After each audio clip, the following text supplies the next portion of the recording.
할렐루야, 사랑하는 갈릴리 성도 여러분, 참 반갑습니다. 오늘은 거룩한 주일, 창조절 6째 주일입니다.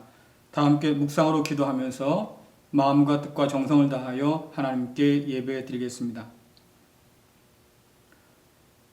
주의 궁정에서의 한날이 다른 곳에서의 첫날보다 나은즉 악인의 장막에 사는 것보다 내 하나님의 성전 문지기로 있는 것이 좋사오니 여호와 하나님은 해요 방패시라. 여호와께서 은혜와 영화를 주시며 정직하게 행하는 자에게 좋은 것을 아끼지 아니하실 것임이니이다. 아멘. 해요 방패신 하나님 아버지, 사랑하는 자녀들이 마음을 모아드리는 이 예배를 기뻐 받아 주옵소서. 예수님의 이름으로 기도드리옵나이다. 아멘. 다 함께 사도신경으로 우리의 신앙을 고백하겠습니다. 전능하사 천지를 만드신 하나님 아버지를 내가 믿사오며 그 외아들 우리 주 예수 그리스도를 믿사오니 이는 성령으로 잉태하사 동정녀 마리아에게 나시고 본디오 빌라도에게 고난을 받으사 십자가에 못 박혀 죽으시고 장사한 지 사흘 만에 죽은 자 가운데서 다시 살아나시며 하늘에 오르사 전능하신 하나님 우편에 앉아 계시다가 저리로서 산자와 죽은 자를 심판하러 오시리라. 성령을 믿사오며 거룩한 공회와 성도가 서로 교통하는 것과 죄를 사하여 주시는 것과 몸이 다시 사는 것과 영원히 사는 것을 믿사옵나이다. 아멘. 교독문 84번 히브리서 11장 말씀입니다. 다 함께 교독하겠습니다. 믿음은 바라는 것들의 실상이요 보이지 않는 것들의 증거니 선진들이 이로써 증거를 얻었느니라. 믿음으로 모든 세계가 하나님의 말씀으로 지어진 줄을 우리가 아나니 보이는 것은 나타난 것으로 말미암아 된 것이 아니니라. 믿음으로 아벨은 가인보다 더 나은 제사를 하나님께 드림으로 의로운 자라 하시는 증거를 얻었으니 하나님이 그 예물에 대하여 증언하심이라. 그가 죽었으나 그 믿음으로써 지금도 말하느니라. 믿음으로 에녹은 죽음을 보지 않고 옮겨졌으니 하나님이 그를 옮기심으로 다시 보이지 아니하였느니라. 그는 옮겨지기 전에 하나님을 기쁘시게 하는 자라 하는 증거를 받았느니라. 믿음이 없이는 하나님을 기쁘시게 하지 못하나니 하나님께 나아가는 자는 반드시 그가 계신 것과 또한 그가 자기를 찾는 자들에게 상 주시는 이심을 믿어야 할지니라. 아멘.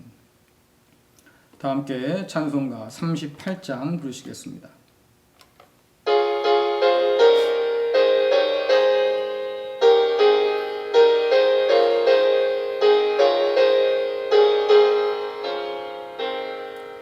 예수 우리 왕이여 이곳에 오셔서 우리가 왕께 드리는 영광을 받아 주소서. 우리는 주님의 백성, 주님은 우리 왕이라. 왕이신 예수님 오셔서 좌정하사 다스리소서. 예수 우리 주시여 이곳에 오셔서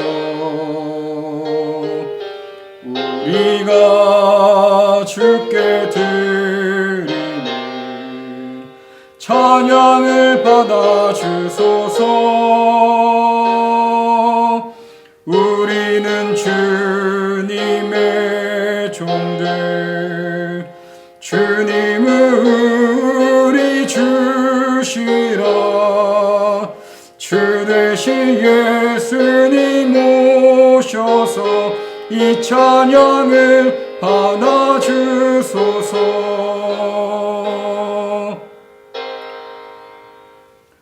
다 함께 기도하시겠습니다. 할렐루야.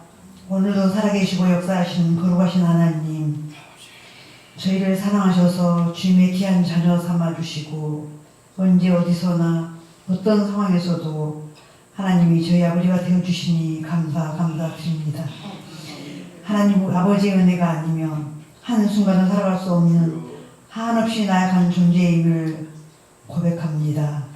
하나님, 또한 크신 하나님의 위대하심과 살아계신 창조주의 기이한 섭리를 깨닫게 하시니 감사드립니다. 전능하신 하나님, 코로나19가 장기화되어 갑니다. 저희들의 바르지 못하고 건강치 못한 생활 습관과 환경을 아버지 파괴시킨 결과인 줄 믿습니다. 저희들이 탐욕이 낳은 결과인 줄 압니다. 하나님 보시기에 좋으셨던 하나님의 창조 세계의 위계 질서를 저희가 무너뜨렸습니다. 하나님 용서하시고 저희를 긍휼히 여겨 주시옵소서. 좀 더 편리함만을 추구하기에 환경을 염두에 두지 못한 저희들을 긍휼히 여기시고 지금이라도 지구를 살려내는 지혜를 덧입혀 주시옵소서. 각자 한 사람 한 사람이 지구를 살리는 일에 매진할 수 있도록 주님 도와주시옵소서. 저희들 각자 있는 조소에서 예배드림이 너무 길어져서 저희들 믿음이 식어질까 두렵습니다. 함께 모여 찬양드리며 경배하며 예배드릴 수 있음이 얼마나 큰 복이었는지, 평범한 일상이 얼마나 큰 은혜였는지 저희들 다시금 깨닫습니다.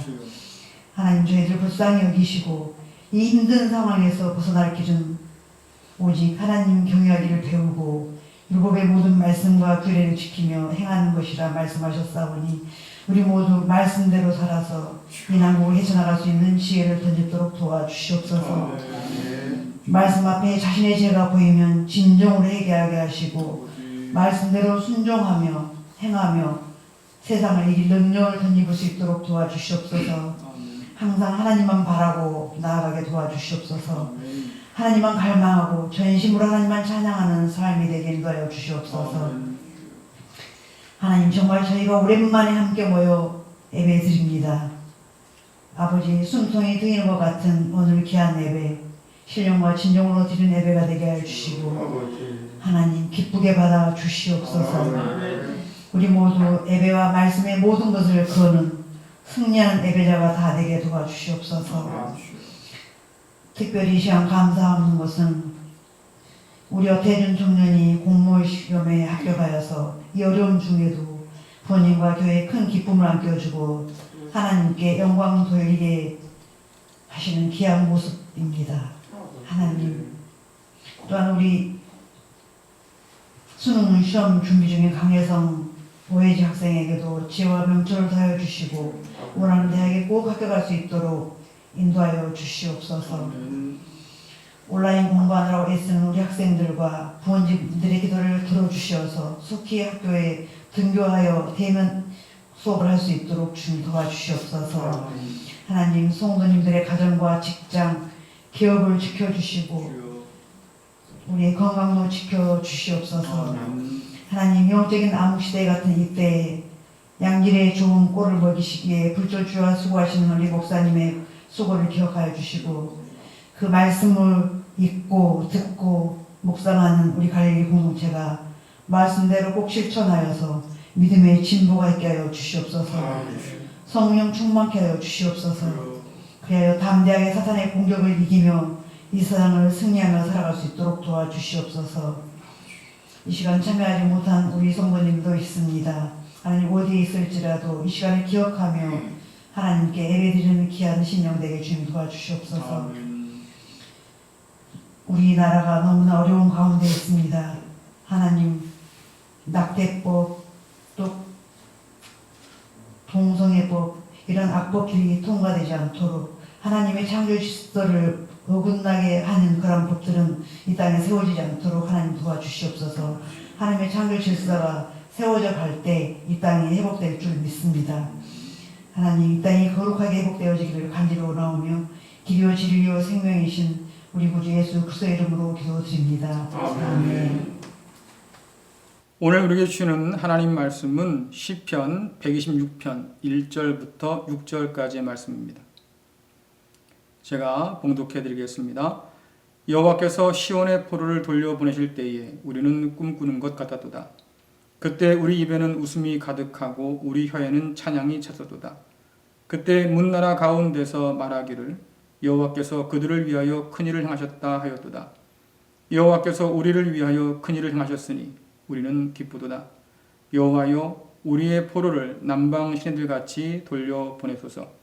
눈물을 흘리며 씨를 뿌리는 자는 기쁨으로 거두리로다.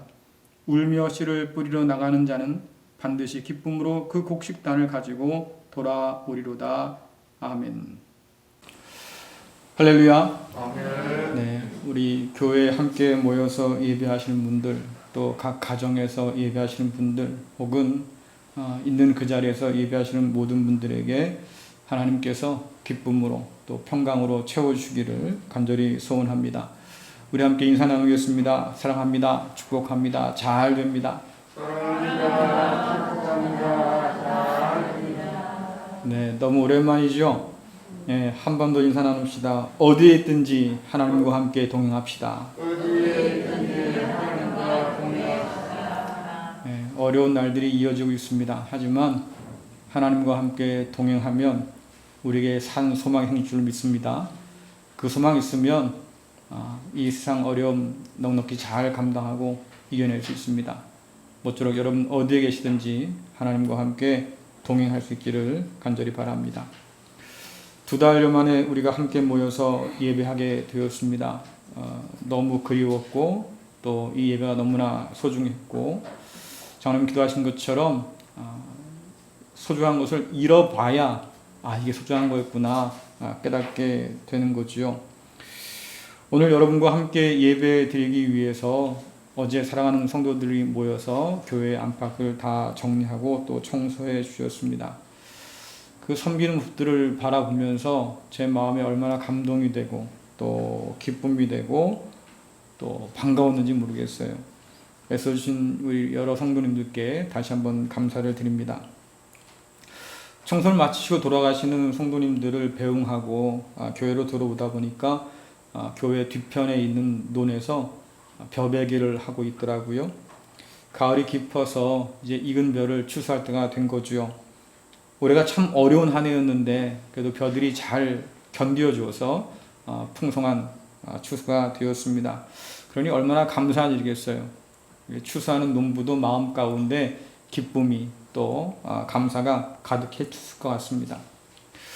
이런 풍성한 가을에 어울리지 않는 단어를 하나 생각해 볼 텐데요. 여러분 혹시 보릿고개 아십니까? 목사님 저는 살면서 보릿고개 경험해 봤습니다. 한번 손 들어보세요. 우리에겐 제법 있을 것 같은데 연령대가. 그죠? 예. 자, 손 내리시고요. 이게 지금은 옛말이 된 것 같지만 아직도 이 보릿고개를 기억하는 분들이 참 많이 계시지요. 추수를 바라보는 가을을 우리 조상들은 천고마비의 계절이라 불렀습니다. 반면에 이 봄은 말이죠. 우리가 보릿고개라고 불렀다고 그래요. 보릿고개라고 하는 것은 지난해 가을에 추수한 것을 겨우내 먹지 않습니까? 그러니까 봄이 되면 양식이 떨어져요. 근데 보리를 심었으니까 이 보리가 날 때가 돼야 되는데 아직 보리가 다 여물지가 않아서 먹을 것이 참 부족한 때, 이때가 바로 이 춘궁기, 보릿고개지요. 이때가 되면 많은 사람들은 감자나 고구마 혹은 심할 경우엔 들에 있는 풀이라든가 나무 속 껍질을 벗겨서 삶아서 먹었다고 그래요. 어렵게 이 보릿고개를 견뎌내는 거지요. 일제강점기 때 또 해방한 뒤에 1960년대까지 우리나라는 이 보릿고개 때문에 굉장히 힘들었다고 합니다. 그런데 이 배고픔 속에서도 절대로 손대지 않는 게 있었어요. 뭘까요? 씨앗이죠. 예, 이거 씨종자라고 부르기도 하고 뭐 종자씨라고 부르기도 하는데 농민들이 죽어도 이것만큼은 안 된다 했던 게 바로 이 씨종자입니다. 왜냐하면 이것이 있어야 봄에 뿌려서 가을 거지하고 겨울에 먹을 양식을 얻기 때문이죠. 여러분들 사위가 오면은 뭘 잡아준다고 그래요? 씨암탉 잡아준다고 그러잖아요. 아직은 뭐 씨암탉 한 마리 잡아줄 수 있지요. 그런데 이 씨종자는 절대로 줄 수가 없었어요. 이것을 손대면 우리 가족이 앞으로 살 날이 막막하다. 반드시 이건 지켜야 된다. 그래서 모든 사람들이 손대지 않고 간직했던 것. 그게 바로 씨종자입니다. 그렇게 죽기 살기로 지킨 이 씨종자를 뿌려서 농사를 지은 사람은 가을에 추수할 기쁨을 누려요. 그뿐 아니라 겨울을 든든히 버틸 수 있는 양식을 얻게 되는 거죠. 이처럼 이 시종자가 집안의 보물이고 또 생명줄이었고 희망이었습니다. 시편 126편을 읽다 보면 이 보릿고개를 견디고 참으로 어렵게 견뎌내서 시종자를 지켜낸 사람이 씨를 뿌려서 가을의 기쁨으로 추수단을 안고 있는 그런 농부의 환한 얼굴이 떠올라요. 시편 126편은 바벨론 멸망 이후에 고향 예루살렘으로 돌아온 시인이 쓴 겁니다. 하나님께서 약속해 주셨잖아요. 70년 동안 바벨론 잘 버티고 있으면 내가 너희를 다시 예루살렘으로 돌아오게 할 거야. 하나님 약속 붙들고 기다린 사람들만이 예루살렘으로 돌아오게 된 거죠. 여러분, 돌아올 때 그 마음이 얼마나 기뻤겠어요. 혹시 이번에 고향 방문하신 분 계십니까? 많이 못 가셨죠? 그래도 가신 분들이 있을 것 같아요. 자, 어쨌든 상황이 뭐 이렇게 저렇게 됐어도 고향 갈 때는 마음이 좀 이렇게 풍성하잖아요. 마치 그것처럼 바벨론에서 다시 예루살렘으로 돌아왔던 이 이스라엘 백성들 마음 가운데 희망이 있었어요. 지금이야 별 볼 일 없지만 곧 하나님께서 우리를 다윗 때처럼 그렇게 멋진 나라로 만들어 주실 거야. 지금은 아직 예루살렘이 별 볼 일 없지만 그때와 비교하면 한참 멀었지만 그러나 하나님께서 우리를 그냥 두지 않고 반드시 우리를 위해서 새 일을 행해 주실 거야. 이런 부푼 가슴을 안고 돌아온 거예요. 여러분, 오늘 시편 126편 1절부터 3절 말씀 다시 한번 읽어보겠습니다. 여호와께서 시온에 포로를 돌려보내실 때에 우리는 꿈꾸는 것 같도다. 그때 우리 입에는 웃음이 가득하고 우리 혀에는 찬양이 찼었도다. 그때 문 나라 가운데서 말하기를 여호와께서 그들을 위하여 큰일을 행하셨다 하였도다. 여호와께서 우리를 위하여 큰일을 행하셨으니 우리는 기쁘도다. 아멘. 바벨론이 멸망한 이후에 예루살렘으로 돌아온 것은 정말 꿈 같은 일이었어요. 야, 정말 이 날이 오는구나. 그렇게 기다리던 그 꿈꾸던 날이 정말로 우리에게 다가왔구나 말이죠. 그러니까 입에서 웃음이 떠나질 않아요. 하나님의 큰일을 봤으므로 말입니다. 혀에 찬양이 그치질 않아요. 기쁨이 충만한 거지요. 하나님께서 약속하신 대로 백성들을 위해서 큰일을 행하셨으니까 그 구원의 기쁨을 지금 누리고 있는 거예요. 바벨론 손에서 건져내서 예루살렘을 다시 돌아오게 하신 일, 이것은 이미 예전부터 약속된 일이었습니다. 하나님께서 이사야를 통해서 하신 말씀 가운데 내가 새 일을 행할 거야. 여러분, 이 새 일이 바로 그 큰 일이었어요. 자, 이사야 43장 18절부터 19절 말씀 같이 읽겠습니다. 시작. 너희는 전에 일어난 일을 기억하지 마라. 과거의 일을 생각하지 마라. 보아라, 내가 이제 새 일을 시작하겠다. 그 일이 이미 나타나고 있는데 너희는 알지 못하겠느냐? 내가 사막에 길을 내겠고 메마른 땅에 강을 내겠다. 아멘. 여러분, 이전 일, 기억하지 마라 했던 이전 일은 출애굽의 구원이에요. 그것도 참 대단하게 놀라운 일인데 이제는 그 정도 일은 기억조차 할 필요가 없다는 거죠. 왜? 바벨론에서 너희를 건져낸 것이 더 큰 일이기 때문에 이전 것은 생각하지 마라 그 말이에요. 하나님께서 이 새 일을 계획하셨고 그 큰 일을 행하셔서 이스라엘 백성들을 바벨론에서 예루살렘으로 다시 돌아오게 하셨어요. 바싹 말라버린 사막의 강이 다시 흐르는 것처럼 하나님께서 그 백성들을 다시 새롭게 건져내신 거죠. 그런데 시편 126편의 시인이 이 시를 쓸 때에는 하나님께서 약속하신 그 약속이 너무나 멀리 보이는 거예요. 언제쯤이나 우리를 다시 다윗 때처럼 말이죠. 그렇게 회복시켜 주실까? 이 땅에 돌아오긴 하셨는데 그러나 언제 다시 새 일을 행하셔서 우리를 그 옛날처럼 강대한 나라로 만들어 주실까? 아무리 기다려도 응답이 없어요.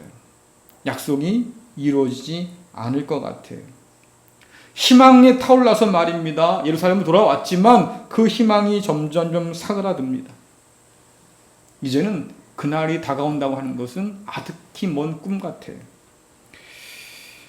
하나님께서 내신 사막의 강이 다시 바싹 말라버렸습니다. 시인은 하나님 앞에 지금 고민하고 있는 거예요. 하나님, 새 일을 행하신다고 하셨는데, 큰 일을 행하신다고 하셨는데, 언제쯤이나 우리를 위해서 새 일을, 큰 일을 다시 한번 행하시겠습니까? 이것이 시인 마음에 있던 하나의 고민이었습니다. 여러분 4절 말씀 읽어보겠습니다. 함께 읽습니다. 여호와여 우리의 포로를 남방 시내들같이 돌려보내소서. 아멘. 남방 시내라고 하는 것은, 남방은 저 밑에 있는 네겝 사막이에요. 사막에 여러분 시내가 흐르겠습니까? 흘러요. 언제? 우기 때. 비가 오면 잠깐 물이 흐릅니다. 그러나 곧 건기가 되면 다 말라버리지요. 하나님, 그렇게 말라버린 네겝 사막의 시냇물들이 다시 좀 돌아오게 해주십시오. 다시 말해서 우리 이스라엘 백성들이 지금 돌아오긴 했지만 여전히 이 모양 이 꼴로 살고 있습니다. 하나님, 다시 한번 우리를 회복시켜 주십시오. 지금 이 간구를 하고 있는 거예요. 자, 그런데 여러분들, 이렇게 기도할 정도면 당시 상황이 어떻겠어요? 시인이 갖고 있는 질문이 있습니다. 하나님, 정말로 이스라엘을 다시 회복시키기 위해서 큰 일을 행하시겠습니까? 메마른 사막에 강을 내셔서 말이죠, 물을 흘러가게 하신 그 하나님께서 다시 이스라엘 백성을 회복시켜 주시겠습니까? 많은 사람이 절망하고 낙심하고 있습니다. 이제 하나님은 우리를 버렸을 거야, 기억하지 않을 거야, 언제일지 모르겠어, 그냥 이렇게 살다 죽는 거지 뭐. 다들 그렇게 사는데 말이죠, 이런 이스라엘이 다시 뭔가 희망을 얻을 수 있습니까? 이것이 시인이 갖고 있던 고민이었어요. 시인은 보릿고개의 시절 절대로 손대지 않고 지켜왔던 시종자처럼 이 믿음을 간직하고 있던 사람입니다. 하지만 지금은 흔들려요. 확신하기가 어려워요. 과연 이런 상황 속에서 믿음은 무슨 의미가 있을까요? 내일을 확신할 수 없고 하나님이 언제 새 일을 행할지 모를, 아무리 기다려도 오지 않을 것 같은 그날들을 바라보면서 말이죠. 과연 믿음을 가지고 버티고 살아갈 이유가 있을까? 이것이 시인이 지금 하나님께 여쭙는 거예요. 여러분, 주님께서 베푸신 오병이어의 기적을 기억하시죠? 많은 사람들이 배고픔보다는 하나님 말씀이 고팠습니다. 말씀이 줄였어요. 그래서 주께서 하나님 나라의 복음을 전하시니까 구름대처럼 몰려들어서 말입니다. 시간 간 줄 모르고 그 하나님 말씀 듣고 있던 거지요. 그런데 벌써 해가 뉘어뉘어 지고 있지 않습니까? 주님 마음에 걱정이 됐어요. 야, 저렇게 말씀 사무에서 모여서 말씀을 듣는데 이제는 날이 다 지나서 말이지 배가 고프겠구나. 얼마나 안쓰럽습니까? 제자들을 불렀습니다. 얘들아, 너희가 좀 이 사람들 먹을 거 주면 좋겠다. 제자들의 눈이 둥그레져요. 주님, 딱 봐도 말이죠, 계산 나오는데 200데나리온이나 되는 큰 돈도 아마 모자랄 겁니다. 그런 돈도 없고요. 설령 우리가 그 돈이 있다 할지라도 지금 이 많은 사람들 먹일 그 떡을 어디서 구할 수 있겠습니까? 이거 안 됩니다. 그들이 주님께 안 된다고 말씀드렸어요. 때마침 베드로의 형제인 안드레가 한 아이가 가지고 나왔던 보리떡 5개와 물고기 2마리 가지고 주님께 내놓았습니다. 그러면서 뭐라 그럽니까? 주님, 여기 보리떡 5개, 물고기 2마리가 있긴 한데 이것 가지고 뭘 할 수 있겠습니까? 무슨 말씀이에요? 이거 어린애 한 사람 먹으면 그냥 다 끝날 건데 이거 가지고 이 5,000명이나 넘는 사람들을 뭔 수로 먹이겠습니까? 턱없이 부족하지요. 안 될 일입니다. 우리말로 쉽게 표현하자고 하면 이깟 보리떡 5개, 물고기 2마리 누구 코에 붙이겠어요? 주님. 이런 말이죠. 자, 여러분들, 하늘 만나로 이스라엘 백성들을 먹이신 주님 앞에서 말입니다. 이들이 전혀 기대가 없어요. 우리는 방법이 없지만 그래도 주님께 방법이 있겠지요. 뭐 이런 믿음이 있어야 될 텐데 그런 믿음이 하나도 없어요. 하나님을 앞에 두고도, 주님을 앞에 두고도 말이지요. 하늘의 생명의 떡을 앞에 두고도 말입니다. 그들이 주님, 우리는 방법이 없으니까 주님께서 해 주십시오. 이런 기대, 간구 전혀 없어요. 시편 126편의 시인의 시대도 다르지 않았죠. 그 어느 때보다도 하나님의 큰 일이 간절할 때입니다. 주님, 제발 이 민족을 다시 한번 회복시켜 주십시오. 그 큰 일을 다시 한번 행해 주십시오. 뭐 이러는데 문제는 뭐예요? 그 당시에 그 어떤 사람도 하나님을 향한 이런 기대와 소망을 품질 않아요. 믿음을 버렸어요. 하나님이 새 일을 행하신다고 믿는 사람들을 찾기가 어려워졌습니다. 하나님을 떠나는 사람들이 한둘이 아닌 그 때에 정말로 믿음을 갖고 산다는 게 무슨 의미가 있을까요? 오늘날 믿음을 바라보고 있는 여러분의 생각도 같지 않습니까? 요즘 보세요. 많은 사람들이 교회를 떠나고 하나님을 떠나갔습니다. 많은 사람들이 믿음을 포기하고 살아요. 하나님 약속을 믿고 견디며 살아가는 사람들을 찾아보기가 그리 쉽지 않은 때가 되어가고 있습니다. 세상은 우리의 믿음을 비웃어요. 야, 코로나19 시대가 시작된 지 언젠데 아직까지도 기도하고 아직까지도 교회 다니고 아직까지도 하나님 바라보고 사냐? 아이고야, 불쌍하다, 불쌍해. 우리를 조롱합니다. 코로나19가 길어지면 길어질수록 말이지요. 우리 마음 가운데도 그런 질문이 들어요. 이거 계속 믿어야 돼? 계속 붙들고 살아야 돼? 그럼 뭐 달라지는 거야? 여러 가지 생각들이 들잖아요. 지난 금요일 날 지역에 있는 목사님들 시찰회가 있어서 같이 모였었어요. 회의 마치고 난 다음에 이러저런 얘기를 주고받았습니다. 지금 그 교회 어때요? 뭐 상황들을 이제 얘기하잖아요. 얘기하다 보니까 목사님들이 말이죠. 교회와 성도를 향한 장탄식이 이어져요. 큰일 났습니다. 큰일 났습니다. 큰일 났습니다. 이게 점점 더 길어진다고 하면 남아날 교회 많지 않을 것 같습니다. 큰일 났습니다. 뭐 그런 걱정들이 다 있잖아요. 코로나19로 인해서 말입니다. 우리가 비대면 예배를 드렸는데 벌써 1년에 4개월을 드렸어요. 그렇죠? 상반기에 2달, 요 근래에 2달. 앞으로 또 남은 날도 어떻게 될지 모르겠습니다. 그 사이에 성도들은 말이죠. 비대면 예배에 아주 익숙해졌습니다. 적응했어요, 이제는요. 그렇죠? 길들여졌어요. 이젠 교회에 모여서 예배하는 것이 번거롭다는 사람들이 생겨나기 시작합니다. 아우, 뭐 귀찮게 뭐 교회 가. 그렇죠? 그냥 동영상 틀어서 보면 되지 뭐.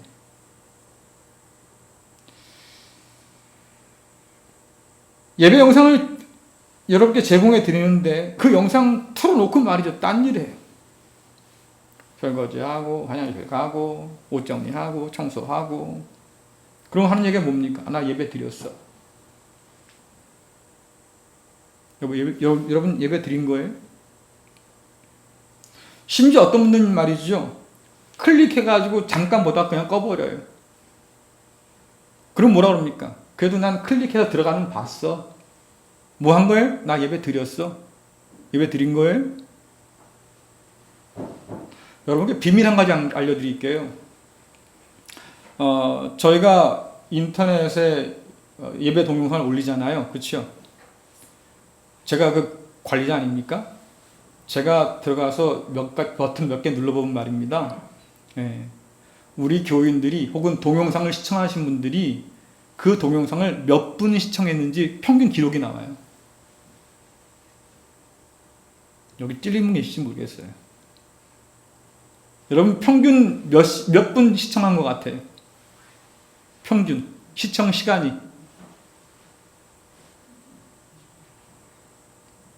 자수하세요. 목사님 저 틀어놓고 껐습니다. 자수하세요 빨리.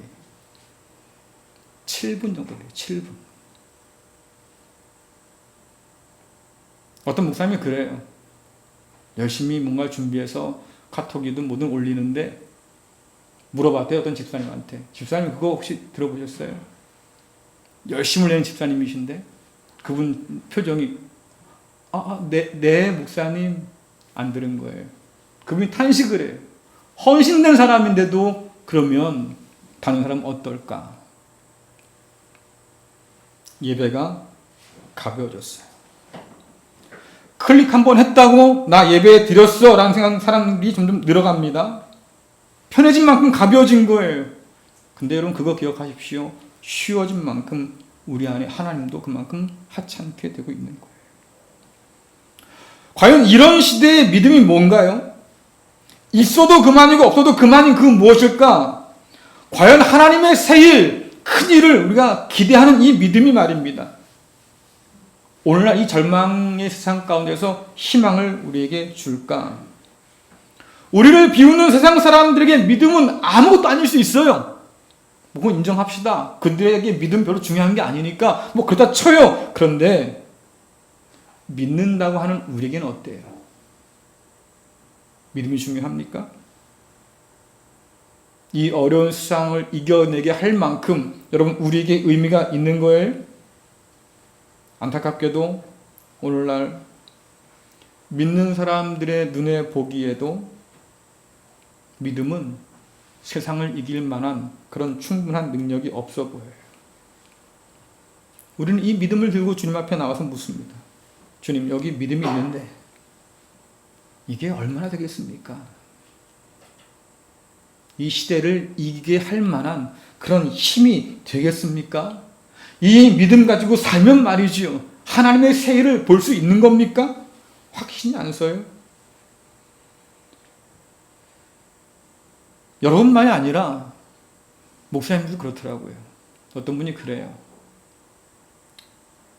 목사님들과 만나서 이러저러 얘기를 해보면 다들 무기력하대요. 할 수 있는 게 없다고 그런대요. 목사도 그렇고 성도도 그렇고 목사는 모여서 할 수 있는 것이 아무것도 없다고 무기력을 호소를 하고 성도들은 말이지요. 그런 거 이젠 지겹다고 말입니다. 무관심을 선언을 해요. 이런 시대에 과연 우리가 믿음을 가지고 버텨낼 이유가 있을까? 바싹 메마른 우리의 영혼들인데 과연 새로운 생명수가 흘러 들어올 날이 올까? 이것이 저와 여러분 영혼 사이에 일어난 질문이 아닐까 싶어요. 그런데 오늘 시인이 뭐라고 그럽니까? 바로 그때가 울면서라도 씨를 뿌릴 때라고 말하지요. 여러분 5절부터 6절 말씀 읽겠습니다. 시작. 눈물을 흘리며 씨를 뿌리는 자는 기쁨으로 거두리로다. 울며 씨를 뿌리러 나가는 자는 반드시 기쁨으로 그 곡식단을 가지고 돌아오리로다. 아멘. 아무도 하나님을 기대하지 않는 그때에, 믿음이 조롱받는 그때에, 믿음을 떠나 살고 싶은 욕망이 말이죠. 우리 속에서 불끈불끈 올라오는 바로 그때에 신이 말하죠. 그때가 바로 믿음의 종자씨를 뿌릴 때다. 그 믿음의 물그릇 하나를 마중물 삼아서 말이죠. 펌프에 붓고 펌프질 하듯이 말입니다. 믿음의 마중물을 부어 넣으라고 말을 해요. 물론 기쁨으로 단을 거두기 전까지는 울며 씨를 뿌린 그 모든 노력이 의미가 없어 보일지 모르겠어요. 펌프에 물이 쏟아지기 전까진 말이죠. 펌프질하는 거 헛일처럼 보일 수도 있습니다. 눈물로 씨앗을 뿌린다고 말입니다. 반드시 기쁨으로 추수하려는 법이 있습니까? 가뭄이 이어져서 싹이 나지 않는다고 하면 눈물로 뿌린들 무슨 소용이 있겠어요? 우리가 울면서 뿌린다고 말이지요. 풍성한 추수의 날이 보장된 건 아니잖아요. 오늘날 농부를 보십시오. 가뭄이나 홍수 혹은 바람이나 병충해, 여러분 그것들로 인해서 얼마나 가슴 졸이며 살아요. 지난 여름이 유난히 길었잖아요. 장마가 유난히 길었고요. 논과 밭이 다 물에 잠겼습니다.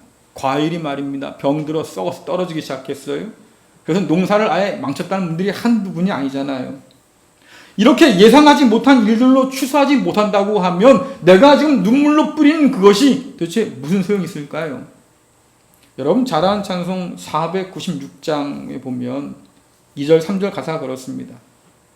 비가 오는 것과 바람 부는 것을 겁을 내지 말고 뭐 해보자고요? 뿌려보자. 씨를 뿌릴 때 나지 아니할까 염려하며 심히 애타겠지만 그래도 뿌려보자. 여러분 왜 겁이 안 나겠어요? 왜 염려함으로 애가 타지 않겠습니까? 이거 뿌린다고 날까? 뿌려서 나도 말이죠. 정말로 마지막에 수확할 수 있을까? 뭐 이런 수많은 고민들이 들잖아요. 그래도 뿌려야 됩니까? 시편 126편의 시인이 그래요. 그래도 뿌려야 돼요. 울더라도 뿌려야 돼요. 여러분, 이와 비슷하게 사도 바울이 갈라디아 교회에게 쓴 편지가 있어요. 선을 행하되 낙심하지 마십시오. 포기하지 않으면 때가 이름에 거둘 겁니다. 이런 편지 써서 지금 격려하고 있거든요.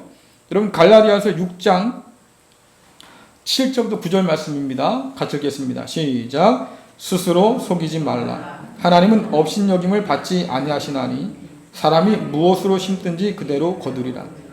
자기의 육체를 위하여 심는 자는 육체로부터 썩어질 것을 거두고 성령을 위하여 심는 자는 성령으로부터 영생을 거두리라. 우리가 선을 행하되 낙심하지 말지니 포기하지 아니하면 때가 이름에 거두리라. 아멘. 시편 116편이나 바울이나 똑같은 생각하고 있는 거예요. 지금 뿌리는 거 멈추지 마십시오. 뿌리면 결국 마침내 뭔가를 얻을 때가 옵니다 라고 얘기하는 거지요.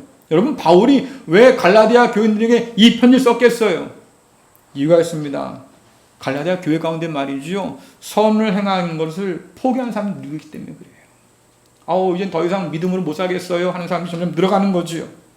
성령을 따라 사는 거 이제 힘들어요. 이제 못하겠습니다. 지친 사람들이 점점 늘어가는 거지요. 믿음을 조롱하는 이 세상 가운데서 믿음을 따라 사는 거, 이젠 정말 못해 먹겠어요. 그리고는 믿음을 떠난 사람들이 한두 명이 아니었던 거예요. 차라리 말입니다. 세상 닮아 사는 게 편하지 예수님 닮아 사는 거 너무 힘들어요. 이래서 그냥 중단한 사람들이 한둘이 아니었던 거지요. 여러분들, 성령을 따라 사는 거, 주님 닮아 사는 거, 이게 얼마나 고상하고 아름다운 일입니까? 근데 이거 왜 포기해요? 힘들어서, 어려워서. 낙심한다고 하는 것은 지쳐서 열정을 잃어버리는 거예요. 이제 뭐 될 대로 되라지 모르겠다, 뭐 이런 거잖아요. 포기하는 건 뭡니까? 더 이상 견딜 수 없어서 그냥 주저앉는 거예요. 믿음 갖고 살아봤는데 힘들어, 이제 못해 먹겠어, 안 할래. 이런 사람들이 교회 안에 점점 늘어가는 거지요. 이걸 바라보는 바울이 말입니다. 여러분, 낙심하지 마세요. 포기하지 마세요. 반드시 믿음으로 살면 거둘 때가 올 겁니다. 지금 얘기해주고 있는 거잖아요. 자, 그런데 여러분들,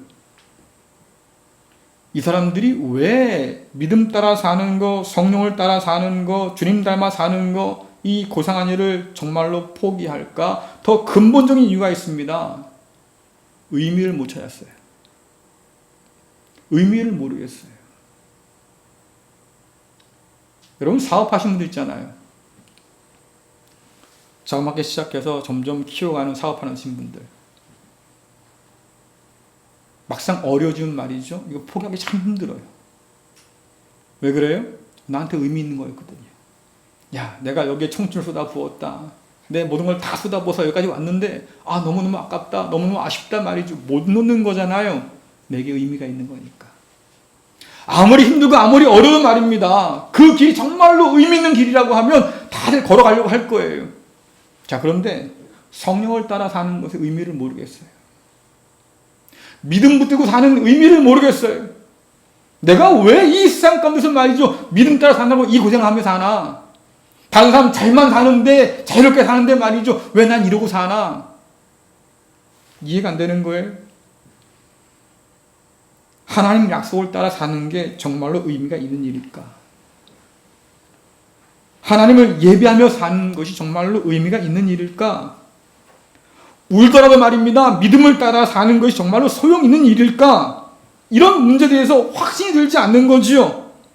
그러니까 믿음이고 뭐 그냥 다 포기하고 그냥 편하게 살란다. 예수 믿기 이전의 삶을 내가 돌아가 살란다. 세상 사람처럼 말이죠, 그렇게 마음대로 살고 싶단 말이죠. 이것이 우리 눈에 유혹처럼 다가오는 거예요. 바울이 뭐라고 그래요? 제가 그러지 마세요. 포기하지 마세요. 낙심하지 마세요. 끝까지 하나님께서 우리에게 주신 이 믿음의 길을 잡고 걸어가면 반드시 거두게 될 겁니다. 왜? 하나님은 뿌린 대로, 심은 대로 거두게 하시는 분이 있기 때문에 그렇습니다. 시편 126편의 시인도 마찬가지죠. 울더라도 뿌리십시오라고 하는 이유가 뭐예요? 하나님께서 반드시 기쁨의 단으로 돌려주실 거니까 낙심하지 말고 이 믿음을 따라 살라고 얘기하는 거예요. 여러분들, 사람들이 인생을 종종 농사에 비유하잖아요. 그렇죠? 그래서 모든 사람들은 살면서 뭔가를 심고 살아요. 자, 그런데 여러분 한번 생각해 보세요. 모든 사람이 다 심고 산다고 해서 다 똑같은 거 거둡니까? 다 똑같은 거 안 거둬요. 왜요? 심는 게 다르거든요. 그렇기 때문에 우리가 뭔가를 나는 심고 있다고, 난 열심히 살고 있는 거라고, 여러분 그렇게 생각하지 마세요. 그 전에 뭐 한 가지 생각해 봐야 돼요. 내가 심긴 심는데 도대체 뭘 심고 있는 거야? 생각해 봐야 돼요. 왜? 성경이 말씀하지 않습니까? 심는 대로 거둬요. 뿌린 대로 거둬요. 우리가 흔히 하는 말로 콩 심는데 콩 나고 팥 심는데 팥 나는 거예요. 콩 심었는데 팥이 난다. 여러분 그건 잘못된 거 아니겠어요? 그렇죠? 그건 불이에요. 부정이에요. 많은 사람이 억울해하는 게 뭡니까? 야, 저 사람은 놀고 먹는 것 같은데 저렇게 잘 살아? 억울한 거지요. 뭔가 문제가 있다는 거예요. 야, 나는 뼈빠지 일하고 사는데 여전히 연명인데 말이지. 저 사람은 그냥 설렁설렁 사는 것 같은데 저렇게 잘 살아? 불공정하다는 거 아니에요? 그게 지금.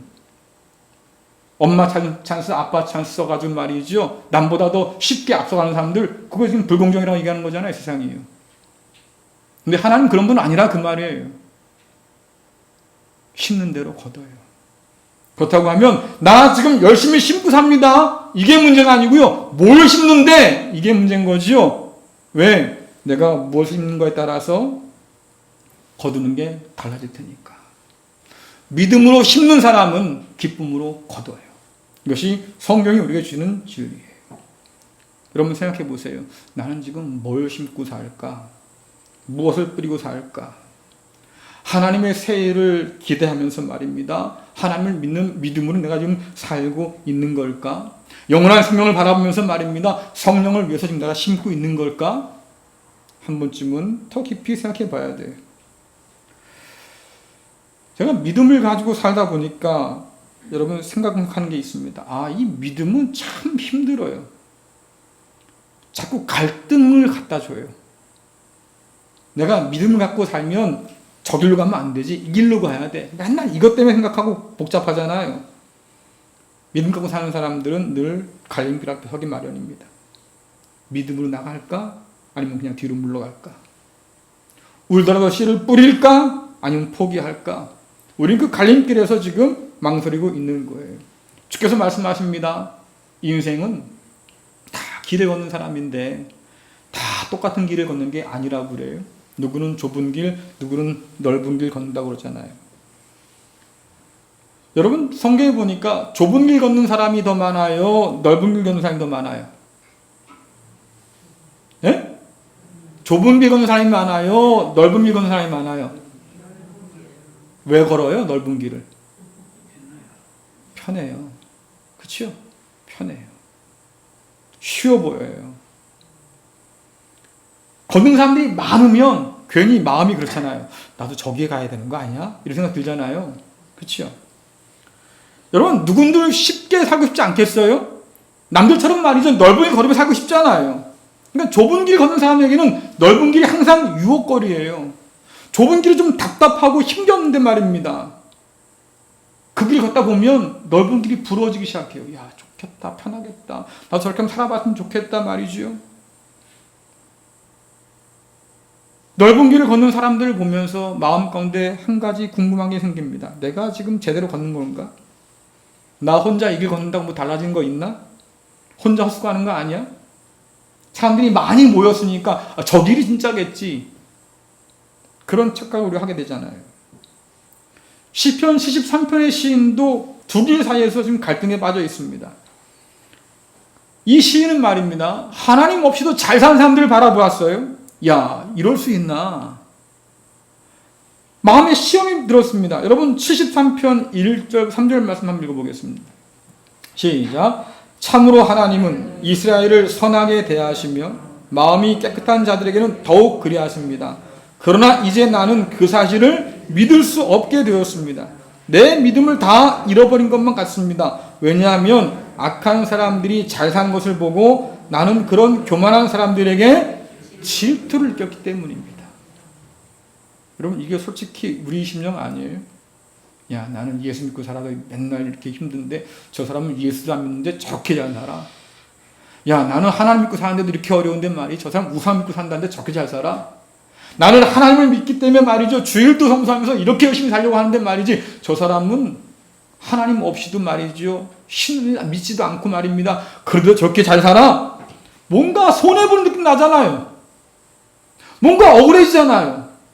야, 난 왜 이렇지? 심지어 시편 73편의 신이 바라보는 건 뭐냐면 그런 악한 사람들 옆에 말이죠. 하나님을 믿는 사람들이 붙는 거예요.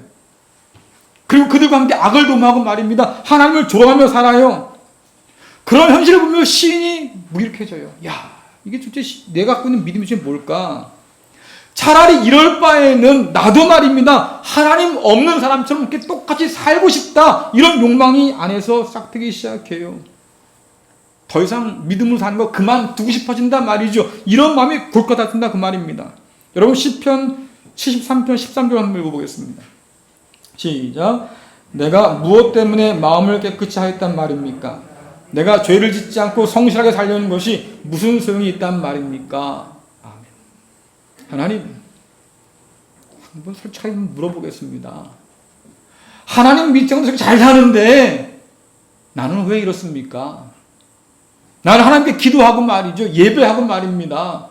애써 모은 거 하나님께 헌금하고 말이죠. 나는 성실하게 이렇게 살려고 길을 쓴 사람인데 어떻게 나를 이럴 수 있습니까? 오늘 시인이 뭐라고 그래요? 무슨 소용이 있습니까? 하나님 이게. 나 그만둘랍니다. 이런 유혹이, 이런 시험이 그의 마음을 찾아온 거예요. 여러분 이런데도 울면서 씨를 뿌려야 돼요? 의미 없는 믿음의 펌프질을 계속 해야 돼요? 언제 물이 나올지도 모르는데? 성령을 따라서 말이죠. 그렇게 살면서 영생을 심어야 돼요? 힘들고 어려운데 말입니다. 굳이 좁은 길을 걸어가야 돼요? 오늘 성경에 살펴본 모든 사람들이 우리에게 던지는 질문들이에요. 근데 이런 우리들에 대해서 성경이 대답은 한결같아요. 그럼 울더라도 뿌려야지. 믿음의 마중물을 붓고 말이지 펌프질 계속 해야지. 세상이 아무리 조롱해도 말이죠. 성령 따라 살아야지. 믿음의 좁은 길을 따라서 끝까지 걸어가야지. 성령께서 우리에게 주신 말씀이에요. 왜? 울더라도 지금 믿음의 씨를 뿌린 성도는 기쁨으로 거둘 때가 반드시 오기 때문이지요. 믿음의 마중물을 들이붓고 말입니다. 계속해서 펌프질 하다 보면 그 가운데 생수가 솟아 나오기 때문에 그렇지요.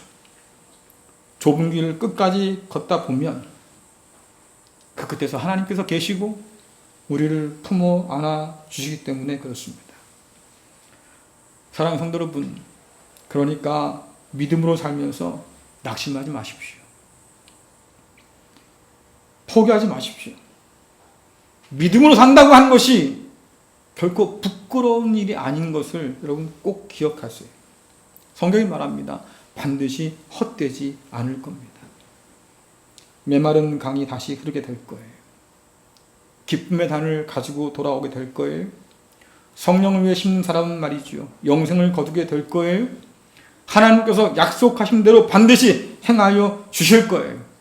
그리고 그때가 되면 하나님께서 우리의 눈에서 눈물을 닦아줄 거예요. 고생했다. 끝까지 참느라고 애썼다.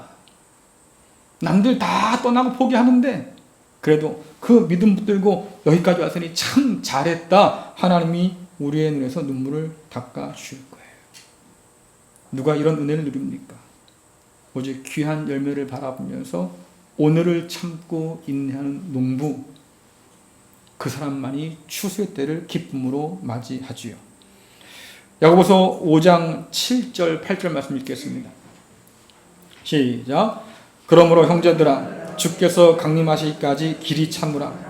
보라 농부가 땅에서 나는 귀한 열매를 바라고 길이 참아 이른 비와 늦은 비를 기다리나니 너희도 길이 참고 마음을 굳건히 하라. 주의 강림이 가까우니라. 아멘. 사랑하는 성도 여러분, 뿌린 대로 거둘 날이 반드시 와요.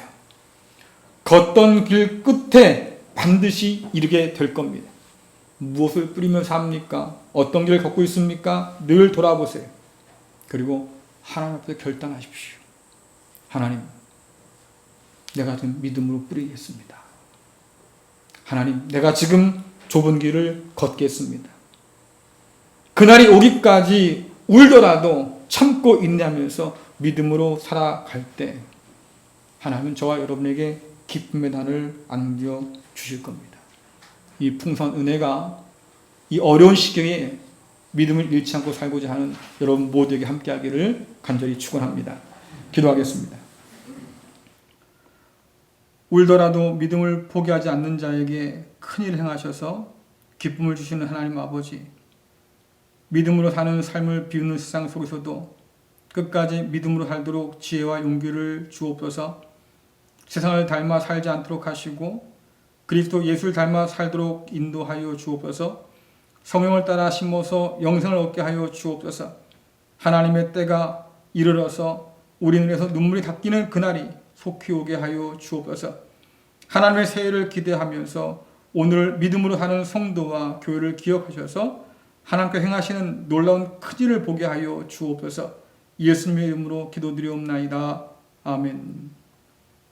찬송가 458장 부르시면서 준비한 예물 드리겠습니다.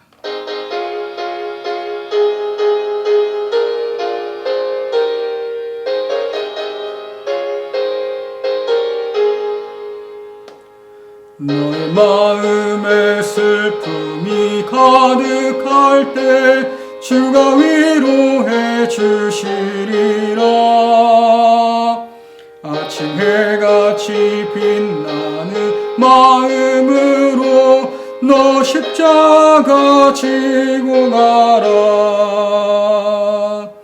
참 기쁜 마음으로 십자가 지고 가라. 내가 기쁘게 십자가 지고 가면 슬픈 마음이 위로받네. 때를 따라서 주시는 은혜로서 가난 심령의 힘을 얻고 주가 언약한 말씀을 기억하고 너 십자가 지고 가라. 참 기쁜 마음으로 십자가 지고 가라. 내가 기쁘게 십자가 지고 가면 슬픈 마음이 위로받네. 내가 맡은 일 성실히 행할 때에 주님 앞에서 상 받으리. 주가 베푸신 은혜를 감사하며 너 십자가 지고 가라. 참 기쁜 마음으로 십자가 지고 가라. 내가 기쁘게 십자가 지고 가면 슬픈 마음이 위로받네. 기도하겠습니다. 은혜로우신 하나님 아버지, 가을 거지가 한창 이때에 풍성한 은혜로 채우시는 아버지 하나님의 은혜에 감사를 드립니다. 우리가 누리는 모든 것이 우리의 애씀만으로 얻을 수 있는 것이 아님을 이 시간 고백하면서 감사를 드립니다. 땀의 열매를 허락하신 하나님 아버지, 이 모든 은혜를 기억하고 감사하면서 이 시간 예물을 올려드리오니 하나님 기쁘게 받아 주옵소서. 많이 쌓아두어서 드리는 예물이 아니라 하나님께 부유한 마음으로 기쁘게 드리오니 주여 흠양하여 주옵소서. 이 예물을 통하여서 어려운 때에 교회 같은지 서게 하여 주옵소서. 감사함을 드리는 손길을 기억하시고 다함이 없는 하늘의 은혜로 쌓을 곳이 없도록 주여 부어 주옵소서. 예수님의 이름으로 기도드리옵나이다. 아멘. 온라인 헌금에 동참해 주신 모든 분께 감사를 드립니다. 어려운 때지만 그러나 교회를 사랑하는 마음으로 여러분 보내주신 헌금을 통해서 우리 교회가 더욱더 견고히 든든히 서기를 간절히 바랍니다. 대면 예배를 어렵게 하기 시작했습니다. 서로를 위해서 방역지침 꼭 지켜주시면 감사드리겠고요. 다시 이 예배가 비대면 예배로 전환되는 일이 없기를 여러분 위해서 기도해 주시기를 부탁드리겠습니다. 다 함께 찬송가 569장 1절만 부르겠습니다.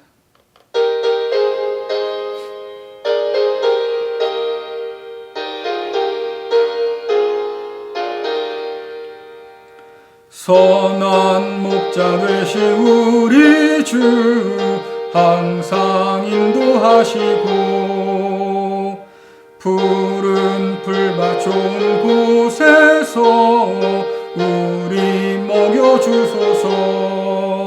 선한 목자 구세주여 항상 인도하소서. 선한 목자 구세주여 항상 인도하소서.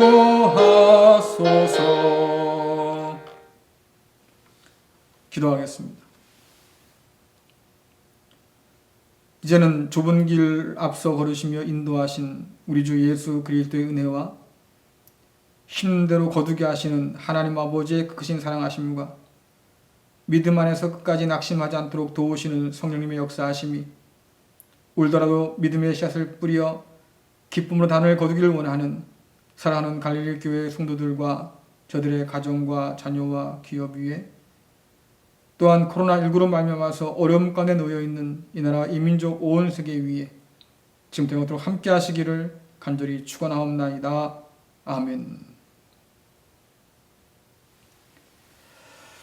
네, 마치겠습니다. 여러분 한 주간도 주님 안에서 평안하시고 다음 주일 반가운 얼굴 또 만나겠습니다. 감사합니다.